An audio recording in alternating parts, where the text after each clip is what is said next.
Saya kan mengamati harga ayam nih Pak yang terus anjlok di 3 minggu terakhir ya. Bahkan Mhm. harganya ini anjlok di bawah HPP yang tengah Oke, ditetapkan ya Pak ya. Ini di bawah harga yang sudah ditetapkan berada di kisaran 11 ribuan begitu Pak. Ini tentunya cukup merugikan ya Pak ya betul. bagi para peternak ayam. Oke.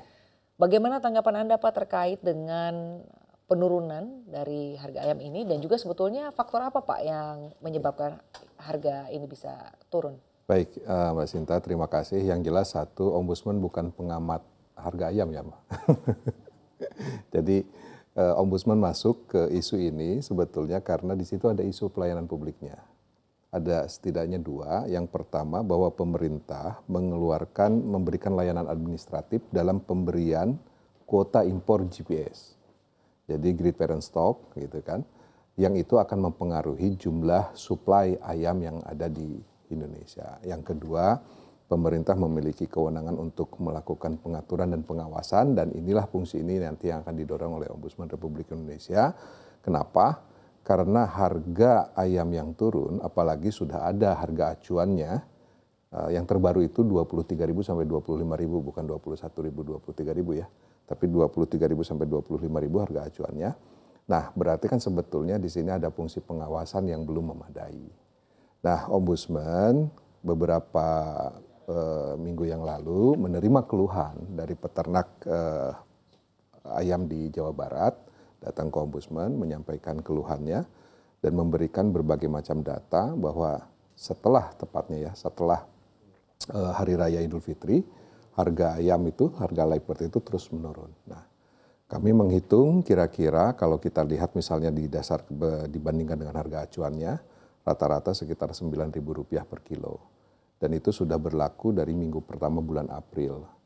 Nah, Ombudsman menilai bahwa kerugian peternak itu, kalau seandainya populasi mereka hanya 10%, itu mencapai sekitar 80 miliar per minggunya. Dan diperkirakan kondisi ini akan terjadi hingga akhir Mei. Oleh karena itu kami mendorong kepada Kementerian Pertanian dan juga Badan Pangan Nasional untuk melakukan intervensi. Nah, intervensinya apa? Yang pertama, lakukan koordinasi untuk penyerapan. Karena kalau tidak ada penyerapan ya pasti harga akan seperti ini terus. Yang kedua adalah dengan cara melibatkan pelaku usaha. Jadi kalau pemerintah tidak mampu melakukan penyerapan, berbeda dengan beras misalnya. Beras kan pemerintah memiliki program yang sudah pasti bahwa pemerintah menyerap beras, menyerap gabah dari masyarakat. Nah, kalau untuk ayam ini pemerintah belum punya program yang prudent terkait hal itu. Nah, jadi kalaupun pemerintah tidak mampu, maka berdasarkan lesson learned masa lalu, bisa saja dilibatkan pelaku usaha untuk sama-sama melakukan penyerapan. Dan yang terakhir, Ombudsman senantiasa sebetulnya dari sejak 3 tahun yang lalu menyampaikan kepada pemerintah agar pemerintah betul-betul meningkatkan kompetensinya untuk melakukan fungsi pengawasan. Mengapa? Demand live bird itu sebetulnya tertentu, yang sekitar 60 sampai 65 juta ekor per minggu. Nah, artinya data, sementara pemerintah itu sebenarnya punya data. Nah, kalau data setting hatching recordnya itu sudah melebihi di atas demand-nya, itu sebetulnya warning agar pemerintah melakukan intervensi sehingga perusahaan breeding tidak terus menggenjot produksi Baik, ayamnya. artinya Anda sepakat bahwa ada kelalaian atau potensi maladministrasi ya Pak ya terhadap Ya, mungkin dari pengawasan distribusi dan juga mungkin pengendalian produksi ayam ya oleh ya, pemerintah. Apalagi tadi Anda menyampaikan juga yang harus dijadikan perhatian utama adalah bagaimana penyerapannya begitu kan Pak? betul, betul.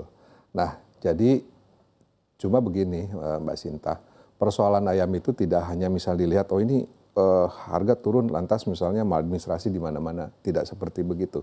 Karena kami ini melihat persoalan industri perunggasan ini jauh lebih kompleks. Karena kami melihat juga persoalan itu ada dari sisi undang-undangnya yang mungkin perlu di rebalancing lagi. Contoh sederhananya itu adalah begini misalnya. Apakah di Indonesia ini kesejahteraan peternak itu diakomodir oleh undang-undang gitu kan? Nah, mengapa? Karena kalau dengan sistem industri yang ada saat ini, di mana misalnya bayangkan saja ada perusahaan yang memang dia memiliki kompetensi dalam pembibitan breeding, tetapi jika dia memiliki usaha dalam hal membuat pakan, tapi juga selain itu dia juga berbudidaya di sana, terus juga dia memiliki usaha juga untuk mengolah hasil produknya, harus bersaing misalnya dengan peternak yang dia membeli bibit, membeli pakan, membeli DOC, membeli pakan ke perusahaan yang tadi sama-sama berbisnis. Otomatis kan ini nggak apple to apple. Baik. Oleh karena itu pertanyaannya nanti kalau tatanan struktur kelembagaan ini tidak ditata sedemikian rupa, maka saya pastikan kondisi seperti ini itu akan terus berulang setiap tahun. Dan ini sebetulnya sudah terpantau sejak tahun 2014 tuh ya begini tiap tahun tuh pasti akan ada kondisi ini terjadi setiap tahun.